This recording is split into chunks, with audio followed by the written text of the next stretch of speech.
Well, it is that time of the week, folks. Time to answer some common medical questions. And joining us with the answers is News Channel 5's medical specialist, Dr. David Surya. He's the Chief of Emergency Medicine at Wellington Regional Medical Center. Thank you for coming in. Hello. Good to see you. You too, nice as always. Thank you. He always looks like he just came straight off the runway. All right, we'll start with this first question. There is a shigellosis outbreak in Indian River County. First off, what is it? How does it occur? And how is it treated? Shigellosis is actually not as uncommon as people think. There's about 600,000 worldwide, but 18,000 of them actually occur here in the U.S. It is a GI infection. It's caused by a bacteria called Shigella, and it's a pretty nasty one, too. I mean, it causes a lot of pain. It could cause fever, and it causes a bloody diarrhea. Now, how do you get it? Well, it's good lunchtime chatter because it's fecal oral, meaning it's contaminated food or water of which you then touch, eat, or drink, and that's how you get it.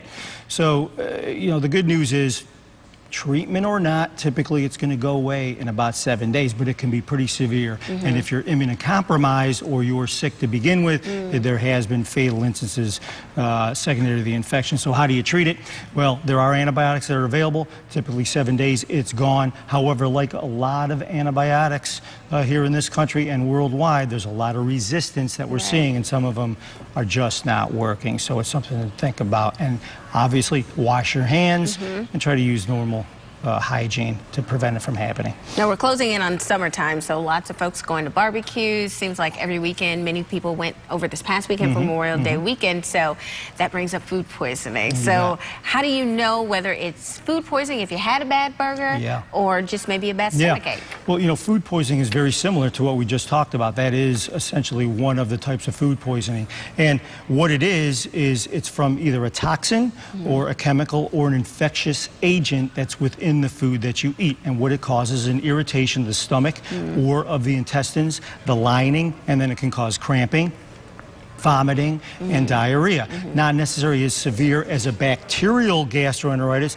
but nonetheless severe. Now, this is much more common. We see about 75 million cases of food poisoning throughout the year. So how do you tell the difference? Well, many people ask, is it a stomach flu or is it food poisoning? And the reality is it doesn't really matter to make that determination because the symptoms are what we treat. It's not as if there is a medicine that treats the actual cause. It's treating the nausea, the vomiting, and the diarrhea. So it really doesn't matter. But how do you know? And it's going to go away for the most part in the next several days anyway, regardless of what you do. So you just want to maintain hydration. So when I want you to come see us in the emergency department is if you have a fever, if you have severe abdominal pain or bloody diarrhea with it, if you feel like you're getting dehydrated, or if you just can't stop vomiting, then come see us and we'll take care of you. What about the brat diet? That help? Brat diet's fine if you could keep it down. Sometimes it's so severe, meaning the nausea and the vomiting, that you don't even want bananas or rice, the applesauce, and certainly not the toast. Which is what BRAT stands for, B-R-A-T. Thank you very much, Dr. Surya. We'll get you back to the runway after this. And we'll see you next week, and we'll see you after the break.